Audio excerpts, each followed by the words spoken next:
Your thoughts on the Buccaneers' victory? Was it more Tampa played really well in this game, less Dallas? What did you see this one as? Tampa was impressive. There's no doubt about that. I think the one thing that jumped out to me and you as well is just the physical nature they played, especially on the offensive side of the ball. They realized their O-line could push around a smaller Cowboys defensive line. So I think that was impressive to see. I think that's something we can look forward to in the Todd Bowles era as far as a head coach, especially with some new pieces on the interior part of that offensive line. But I will say, as impressive as the Tampa Bay Buccaneers were, the defense was dominant. Man, the Cowboys were concerning with how poor they looked. I mean, just across the board. You know, again, not that the defense was horrible, but they got overpowered. But the offense, that's where we expected a little bit more from Ezekiel Elliott, from Dak Prescott, from CeeDee Lamb, and they never got in a rhythm throughout the night. And really, after the first drive, it was hard for them getting first downs, let alone getting close down to scoring any points.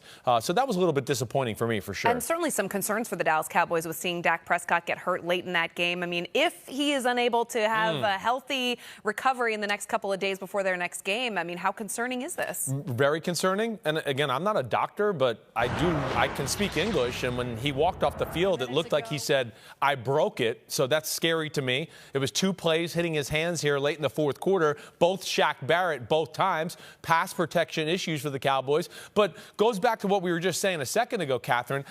They don't have that many difference makers on the offensive side of the ball. Again, Ezekiel, it's a good player, but he's not a star that he once was. You know, there is no Amari Cooper there anymore.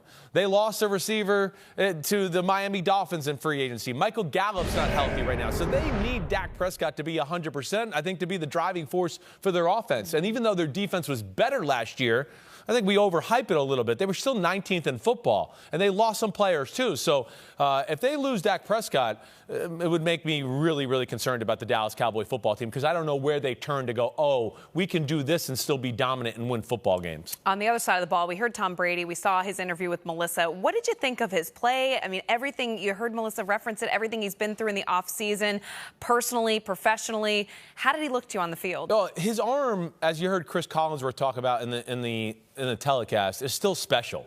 His ability to throw 40-yard bombs, 50-yard bombs down the sideline, 30-yard out routes. I mean, he does it with ease. His arm is underrated in the all-time pantheon of great quarterbacks. But tonight, I don't think they pushed the issue. I think they knew they were the better football team. You know, they struggled on third down a little bit, and I think they're finding their way with a few new pieces in the post-no Gronk, no Antonio Brown era, getting Julio Jones used to things, some young tight ends. So it was a good night. It certainly was. But I like the fact that they were kind of a run-first football team. For a 45-year-old quarterback, he's going to like that. Protection will be better, play-action pass, going to make people wide open. And now whoever plays Tampa going forward, the first thing they're going to look at is go, well, we have to respect the run. It can't just be all about Tom Brady in the pass game. And I think that's going to make them more dangerous in the NFC overall. I was just going to ask you about Todd Bowles and his play calling. You kind of referenced it there with where they went with the ball. But in general, I mean, this is his first game as a head coach. Yes. He's got a Hall of Fame quarterback leading the way. How challenging can that be and nerve-wracking for a head coach, especially on Sunday Night Football, by the way?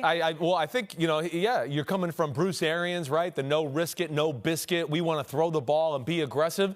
I think that's where Todd Bowles is probably going to get in the headset with Brady and Leftwich every now and then and go, hey, let's run it here. Let's run. The defense is special across the board. They have an unbelievable pair of linebackers, great defensive line. Antoine Winfield and Carl Davis III are unbelievable in the secondary. So they're a well-rounded football team. And I think that they play complementary football on the offensive side of the ball. Don't get too pass-happy.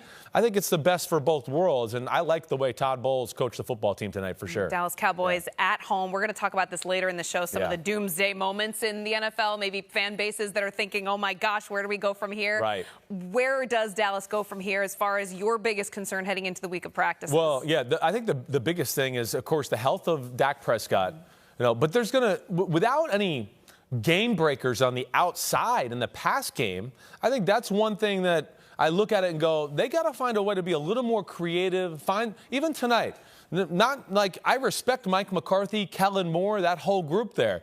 But there was nothing during the night of the game where I went, ooh, that's interesting. Ooh, look at that little wrinkle. Ooh, that's giving the Buccaneers problems here. So they're going to have to find something. And I hope it can maybe be the running game with Tony Pollard and Ezekiel Elliott, because I don't think they're just going to be able to rely on, CeeDee Lamb, and we're just going to feed it to him and throw for 350 yards every game. CeeDee Lamb's really good. I'm not sold he's a superstar, right? Michael Gallup's not healthy. They got a lot of unproven commodities, I think, catching the football for their football team. So I get back to go, okay, then we got to run the ball a little bit, take some pressure off that way, and maybe their defense can create some turnovers like we saw last year and keep them competitive. But the Prescott injury is very concerning for a team that lacks star power or big playmakers on their team right now. Especially if it's anything. Of course, we saw them working on it on the sideline. And, of course, a major concern based on what we thought we may have heard. Right. But not speculating, just concern for Dak Prescott and the Dallas Cowboys. We'll have to wait and hear what happens with that.